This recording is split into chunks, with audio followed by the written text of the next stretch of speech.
नमस्कार साथियों, कैसे हो? अच्छे होंगे, है ना। तो हमारा जो बिंदु जो 15 था उसका नाम है वर्ण विचार। आज ये बिंदु अंतिम सोपान पे है।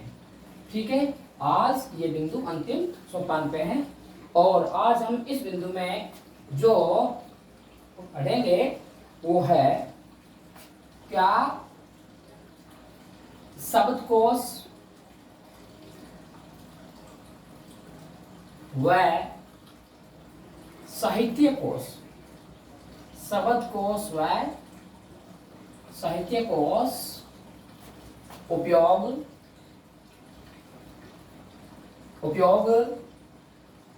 पद्धति। आज हम इस बिंदु के बारे में अध्ययन करेंगे।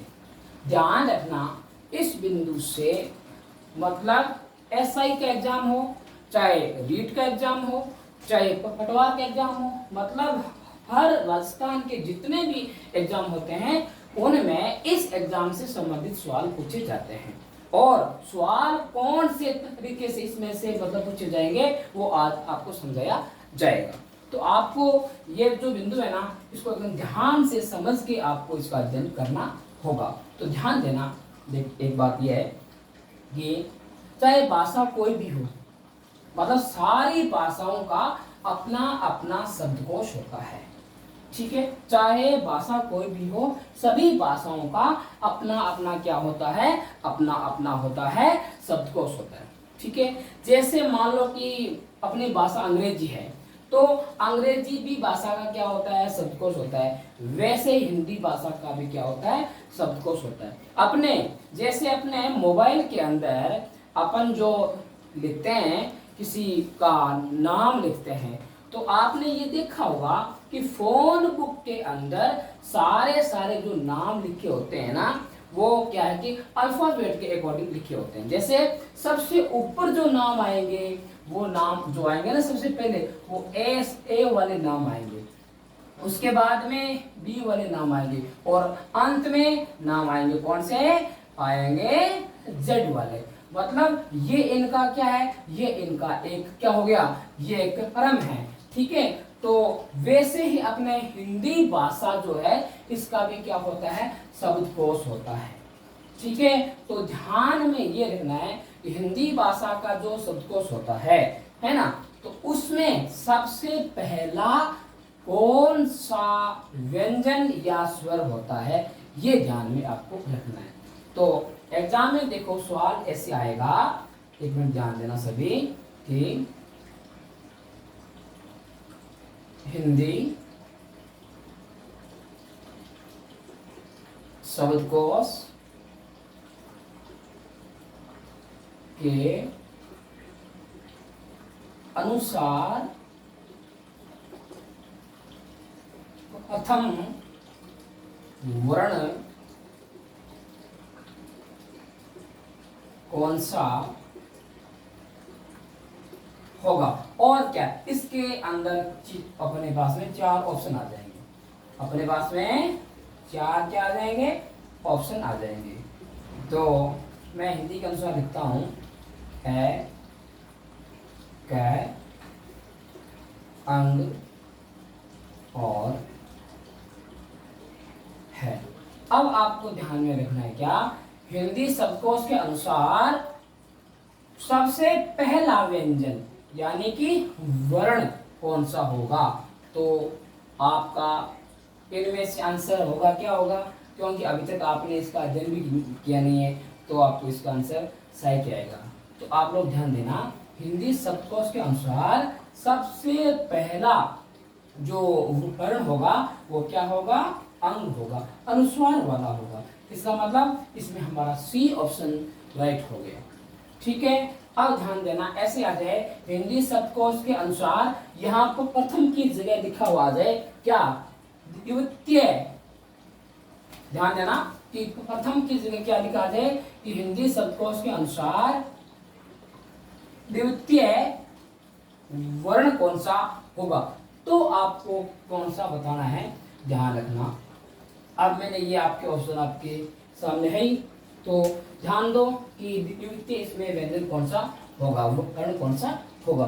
तो आपको ये ध्यान रखना है कि सबसे जो जो प्रथम जो होता है ना वर्ण होता है वह तो होता है अनुस्वार वाला, और दूसरा जो वर्ण होता है हिंदी शब्दकोश के अनुसार वो क्या होता है, अपना होता है अनुनासिक यानी कि चंद्र बिंदु वाला।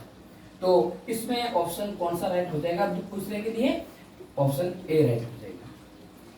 ठीक है, फिर हिंदी शब्दकोश के अनुसार अब मैं आपसे पूछ लूं कि तीसरा जो है ना वो कौन सा वर्ण होगा, तो आप लोगों को ध्यान देना है हिंदी शब्दकोश के अनुसार प्रत्यय यानी कि तीसरा, ठीक है ना, प्रत्यय मतलब वर्ण कौन सा होगा। तो अब आपको इसमें ये बताना है कि तीसरा जो है वो कौन सा होता है वो वर्ण, वो आप लोग थोड़ा ध्यान रखना, ठीक है। और मैंने यहाँ लिख दिया है। अब आप ध्यान से देखना कि ये जो अंग है ना ये तो था आपका प्रथम था, और ये जो चंद्र बिंदु वाला अनुनासिक था वो क्या है द्वितीय, और प्रत्यय में क्या आएगा, ये आएगा अह आएगा, अह यानी अपन इसको बोलते हैं अयोग हुआ है, में आता है ना ये अह, ये होगा। तो इसमें अपना आंसर से हो जाएगा डी। मतलब एक तो इस मतलब तरीके के ना सवाल पूछे जाते हैं, ठीक है। एक तरीका और है वो भी आपको ध्यान से लिखना होगा, ठीक है। तो मैं सबसे पहले हिंदी शब्दकोश के अनुसार मैं जो भी अपने हिंदी में होते हैं ना स्वर है ना उनका मैं आपको क्रम लिखवाता हूँ, ध्यान रखना। हिंदी में स्वरों की संख्या होती है 11, हिंदी में स्वरों की संख्या होती है 11, और वो अपने को पता ही है कि होते हैं कौन कौन से, ए, आ, लघु ई, दीर्घ ई, लघु उ और दीर्घ उ, री, ए, आई, ओ और औ। ये हो गए 11 स्वर हिंदी के, ठीक है। अब ध्यान देना, क्या हिंदी शब्दकोश का पहला वर्ण जो है क्या ये ए होगा, नहीं ये नहीं होगा। क्यों नहीं होगा, क्योंकि हिंदी शब्दकोश के अनुसार सबसे पहला जो वर्ण होगा वो क्या होगा, अंग यानी अनुस्वार वाला, ठीक है। और इसके बाद में दूसरा कौन सा होगा, अनुस्वार, तो यहाँ हो गया पहला, दूसरा होगा चंद्र बिंदु वाला व्यंजन, यानी कि ध्यान देना क्या ये जो चंद्र बिंदु है ना इसको अपन बोलते क्या है, अनुनासिक बोलते हैं ना। तो ये होगा आपका दूसरा वर्ण हिंदी शब्दकोश के अनुसार मैं बात कर रहा हूँ। और फिर जो तीसरा जो है वो वर्ण है वो कौन सा है, अह, कौन सा है, अह। ये क्या होता है, अयोग हुआ है ध्वनि, ठीक है ना, अह। तो ये होगा फर्स्ट पर, और ये होगा सेकंड पर, और ये कौन पे आपसे भी आ जाएगा, ये हो जाएगा आपका थर्ड। तो अब आपको समझ में आ गया होगा कि हिंदी शब्दकोश के अनुसार सबसे पहले क्या आएगा, अंग, और उसके बाद क्या आएगा चंद्र बिंदु वाला, अनुस्वार वाला नहीं, यहाँ पर क्या है चंद्र बिंदु वाला यानी कि अनुनासिक है। और नंबर 3 पर क्या आएगा, अह यानी विसर्ग वाला, और फिर आ अपने 11 जैसे अपन लिखते आए ना क्या कि स्वर वैसे होता रहेगा। ये आपको ना ये वाले 3 ये आपको याद रखने जरूरी है, ये वेरी वेरी मस्ट है। ये होता है हिंदी शब्दकोश के अनुसार, ये आपका हो गया कौन सा, ये हो गया आपका हो गया पहला, ये हो गया पहला वर्ण, और ये हो गया द्वितीय यानी कि दूसरा वर्ण हो गया, और ये हो गया तृतीय यानी कि तीसरा वर्ण हो गया। और इसके बाद में 11 स्वर आते रहेंगे कंटिन्यू, ठीक है। तो ये तो मैंने आपको बताया है स्वरों का क्रम हिंदी शब्दकोश के अनुसार। अब आप देखोगे क्या हिंदी शब्दकोश के अनुसार, अब आप देखोगे व्यंजनों का क्रम, देखोगे कि क्या होता है, ध्यान दें सभी। कैसे अपन जो स्टार्ट करते हैं ना व्यंजन, वो स्टार्ट कहां से करते हैं, कै से। सबसे पहला होता क्या है कि कै, वो अलग ही होता है। कै के बाद में क्या आएगा, ये व्यंजन आएगा हिंदी शब्दकोश के अनुसार, इसका नाम आप सब जानते हो क्या होता है, क्षय, ठीक है। और ये सारे के सारे ना ये क्या है, व्यंजन है, इसलिए इनको मैं हलंत में लिखूंगा, ठीक है, क्योंकि जैसे ही इनमें लगा दिया जाता है, स्वर लगा दिया जाता है ना, है, तो व्यंजन जो भी होते हैं ना वो स्वरों की सहायता से बोले जाते हैं। ठीक है, तो अब आपको यहाँ पे आगे होगा समझ में, फिर देखना इसका बाद में क्या आएगा, ख, इसके बाद में ग, इसके बाद में घ, और ये है क वर्ग का पंचमाक्षर। ठीक है, और फिर आएगा अपना कौन सा वर्ग आ जाएगा, च वर्ग आ जाएगा, च वर्ग आ जाएगा, इसमें छ और जय, जय के बाद में ध्यान रखना यहाँ कौन सा आएगा, वर्ण, जय के बाद में आएगा, ये आएगा संयुक्ताक्षर, और फिर आएगा जय झंडे वाला, है ना, और फिर ये च वर्ग का कौन सा, पांचवा, फिर अपना वर्ग आ जाएगा, कौन सा आ जाएगा, ट वर्ग, ठ द और है, और ये ट वर्ग का पांचवा, हल कर देता हूँ। फिर आता है अपना कौन सा वर्ग आता है, त वर्ग। अब ध्यान देना कि इस वाले तय के बाद कौन सा वर्ण आएगा, ये संयुक्ताक्षर आएगा, तय बोलते हैं ना जिसको अपन, ये, फिर थ और फिर द, फिर धनुष वाला, और फिर न।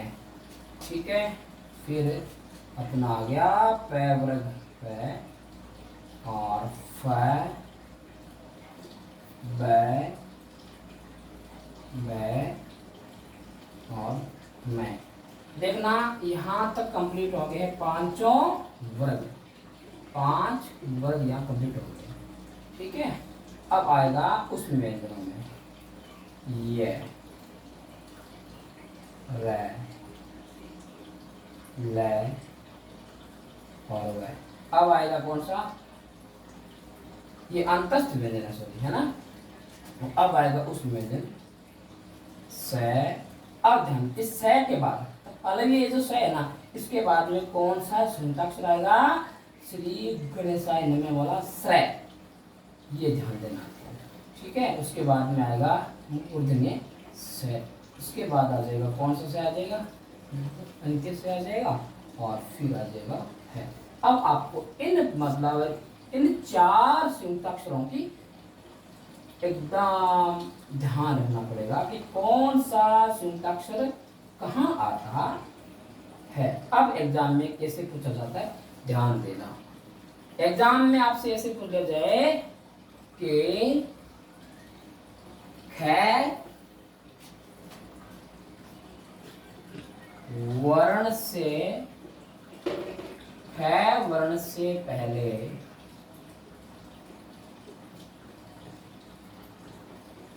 कौन सा वर्ण है। मैं हिंदी सबकोश के अनुसार बात कर रहा हूँ। ख जो होता है ना वर्ण, इससे पहले कौन सा वर्ण है। अब देखो ऑप्शन जो है ना, उसमें सबसे पहले क्या लिखा हुआ आएगा, आप ध्यान देना।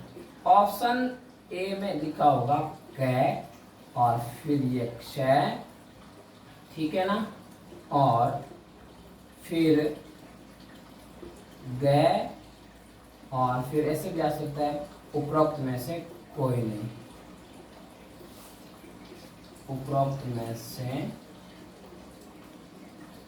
कोई नहीं, ऐसे भी आ सकता है। तो देखना ध्यान से, एग्जाम का समय एक ऐसा होता है जिसमें बच्चे के ना इतना स्ट्रेस होता है कि बच्चा कुछ नहीं सोचता, सीधा ध्यान जाता है यहाँ पे। कैसे कि ख वर्ण से पहले कौन सा वर्ण आएगा, क, बस ये ऑप्शन आता है एग्जाम में करके। अब ये एकदम होता है सरासर रॉन्ग, इसके अनुसार, हिंदी शब्दकोश के अनुसार। तो आपको यहाँ ये ध्यान में रखना होगा कि ख वर्ण से ठीक पहले कौन सा वर्ण आता है हिंदी शब्दकोश के अनुसार, तब आपका आंसर कौन सा राइट होगा, बी ऑप्शन राइट होगा। ठीक है, ये ध्यान देना है। फिर ऐसे आ जाए, कैसे यहाँ मैंने लिख दिया ना ख वाला।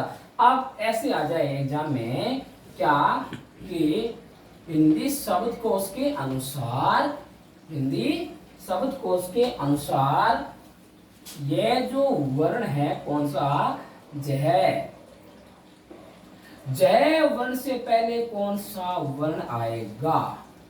तो ऑप्शन ए में मैंने लिखा है जय, ऑप्शन बी में मैंने लिखा है ये, और ऑप्शन सी में मैंने लिखा है ये। इसको, इसका जो उच्चारण होता है शुद्ध होता है जे होता है, जे, ठीक है ना। लेकिन लौकिक में इसको क्या बोलते हैं? इसको बोलते हैं, इसको बोला जाता है गे के रूप में बोला जाता है। कि किसके रूप में बोला जाता है? गे के रूप में। और फिर डी में आ जाए उपरोक्त सभी। तो ये तो क्या है कि हरगिज नहीं है। तो अब ध्यान देना कि जय वर्ण से ठीक पहले हिंदी शब्दकोश के अनुसार कौन सा वर्ण आएगा? तो ये सी ऑप्शन है ना हमारा राइट हो जाएगा, ठीक है। ऐसे भी एग्जाम में क्वेश्चन पूछे जाते हैं। अब ध्यान देना और कि किस मतलब टाइप के आपसे क्वेश्चन पूछे जाते हैं, ध्यान रखना। दो आपको मैंने तरीके इसके अंदर आना समझाने की कोशिश की है। अगला एक और देख लो तरीका कौन सा होता है जो एग्जाम में आता है। जैसे ऐसे लिखे हुए शब्द आ जाए, ये शय, शय, क्षत्रिय, क्रम, क्रम,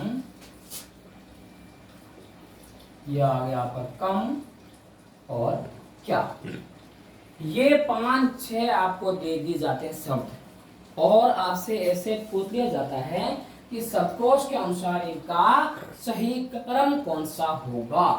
तब आपको इनके ना क्रम सही मतलब दिखाने के लिए आपको क्या करना पड़ेगा? इनका सारों का शाब्दिक विच्छेद करना पड़ेगा। क्या करना पड़ेगा? इनका सारों का शाब्दिक विच्छेद करना पड़ेगा। तो आप सभी ध्यान देना, मैं इनका शाब्दिक विच्छेद आपके सामने लिख रहा हूं।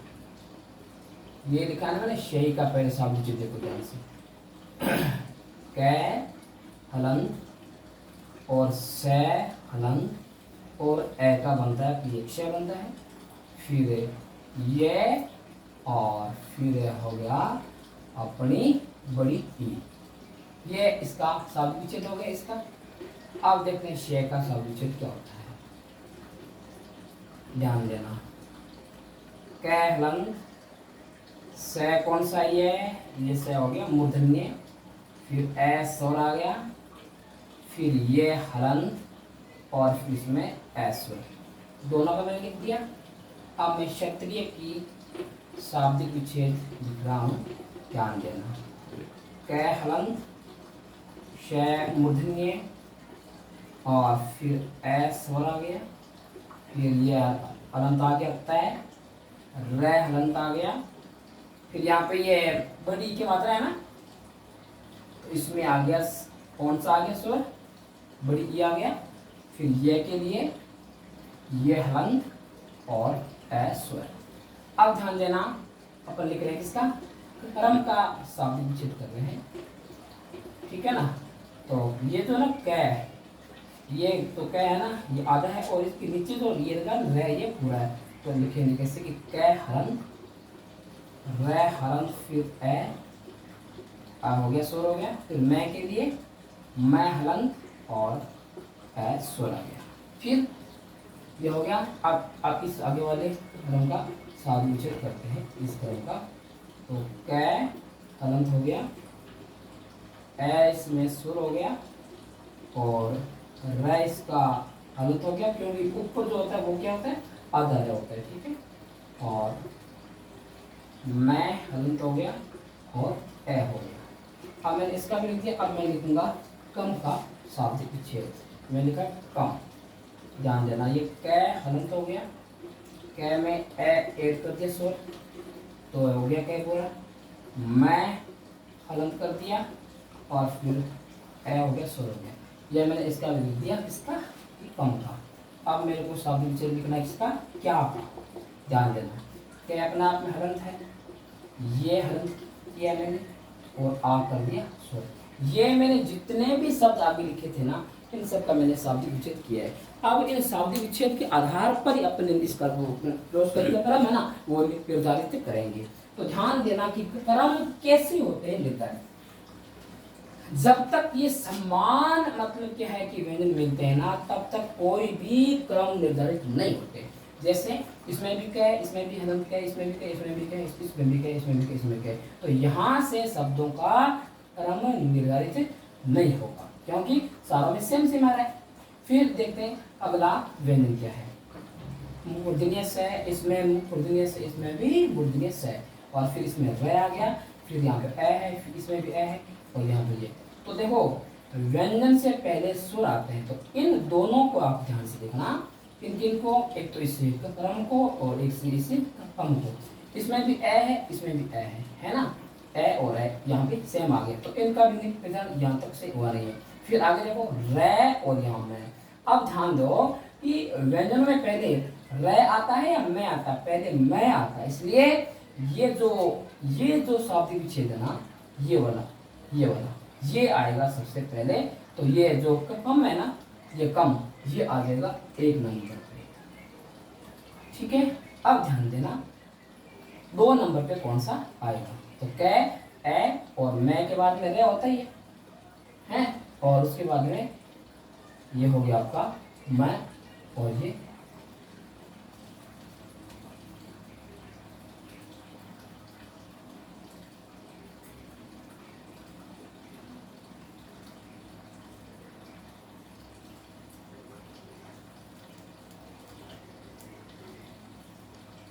हाँ सही है, बिल्कुल देखो ध्यान से। ये जैसे यहाँ पे क्या था, यहाँ पे क्या था, ए और ए था, ठीक है। अब इसमें रहे, इसमें मैं, तो ये हो गया सबसे पहले। 1 नंबर पे ये आएगा, तो 2 नंबर पे कौन सा आएगा ध्यान से देखना, ठीक है ना। इसमें मैं है,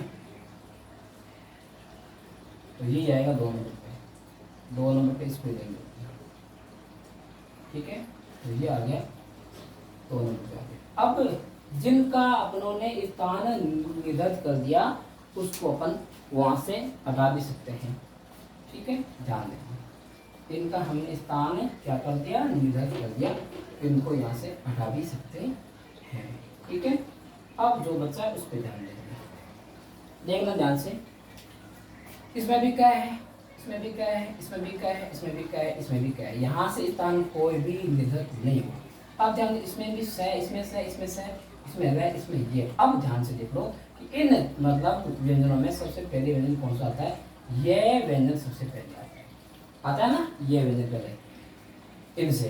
तो ये जो अपना व्यंजन है ना, ये वाला शब्द है, ये आ जाएगा 3 नंबर पे स्थान पे आ जाएगा। कितने नंबर पे आ जाएंगे, 3 नंबर पे। अब इसका भी क्या स्थान हो गया, निर्धारित हो गया, इसका भी यहाँ से इसको हटा सकते हैं, ठीक है। अब हमारे पास में व्यंजन बचे कितने बच गए, 4 बच गए ना।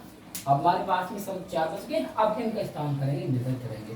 तो ध्यान से देखना, यहाँ भी से है, यहाँ भी से है, यहाँ भी से है, इनसे स्थान निर्धारित नहीं, क्योंकि जब तक समान व्यंजन आते रहेंगे ना, तब तक इनका स्थान होगा नहीं निर्धारित। तो यहाँ पे रह आ रहा है, ध्यान से देखो, हिंदी में इन व्यंजनों से पहले क्या रह आता है, क्या रह इन से पहले आता है, इसका मतलब इनका स्थान निर्धारित हो गया। ये आएगा कितने नंबर पर, ये आएगा 4 नंबर पर, ठीक है। तो इसका स्थान हो गया निर्धारित, तो ये जो क्रम है ये आएगा 4 नंबर स्थान पर, ठीक है। तो इसका भी स्थान हो गया निर्धारित हो गया, इसको अपन यहाँ से हटा सकते हैं। अब आ गया हमारे पास में सब बच गए, कितने 3 बच गए, इनका अध्ययन करेंगे। ध्यान से देखो, यहाँ पे क्या है और क्या आ रहा है, सेम आ रहा है, यहाँ पे सेम आ रहा है, ए भी तीनों में सेम आ रहा है। तो यहाँ तक देखो इनका कोई स्थान निर्धारित नहीं हुआ, इसमें ये क्या एकदम सेम है, इसमें तय। अब बता दो ध्यान से, क्या इन मतलब तीनों व्यंजनों में से कौन सा व्यंजन आता है, पहले आता है तय व्यंजन, है ना। तो ये इन दोनों से पहले आएगा किसके अंदर, शब्दकोश में।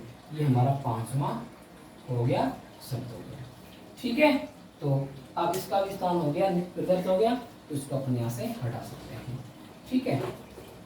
अब ध्यान देना, हमारे पास में सब कितने बच गए, 3 बच गए, 2 ही बचे ना, 2 ही बचे। अब देखो ध्यान से, इसमें भी ये है, इसमें भी ये। अब देखो यहाँ तक दोनों के अंदर सेम आ रहे हैं, तो स्थान यहाँ तक मतलब निर्धारित नहीं होगा।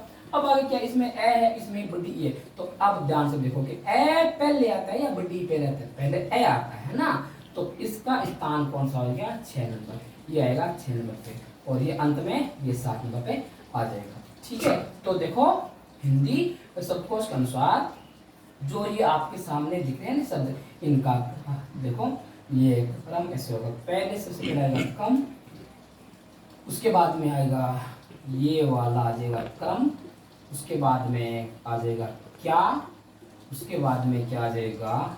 ये वाला क्रम आ जाएगा, उसके बाद में आ जाएगा ये क्षत्रिय, और उसके बाद में आ जाएगा ये शय, और उसके बाद में आ जाएगा ये शय। ये आंसर इसका एकदम राइट है। तो ध्यान देना, एग्जाम में आपसे 5-7 ऐसे ना शब्द आपको नहीं देते, ओनली फॉर यानी अधिकतर देंगे ना तो देंगे कितने शब्द देंगे? 4 शब्द देंगे। ठीक है, तो अगर ऐसा एग्जाम में क्वेश्चन आ जाए तो इनका एक ही तरीका है, ओनली फॉर क्या? सबसे पहले इनका आपको शाब्दिक विच्छेद करना पड़ेगा। ठीक है, और शाब्दिक विच्छेद के बाद इनको आसानी से अपन क्या है कि क्रम के अनुसार रख सकते हैं। तो ध्यान देना, आज का जो बिंदु था उसका नाम क्या था? बिंदु का नाम था शब्दकोश व साहित्यकोश उपयोग पद्धति, और इसमें मतलब इस मतलब 5 के आपसे क्वेश्चन पूछे जाएंगे। और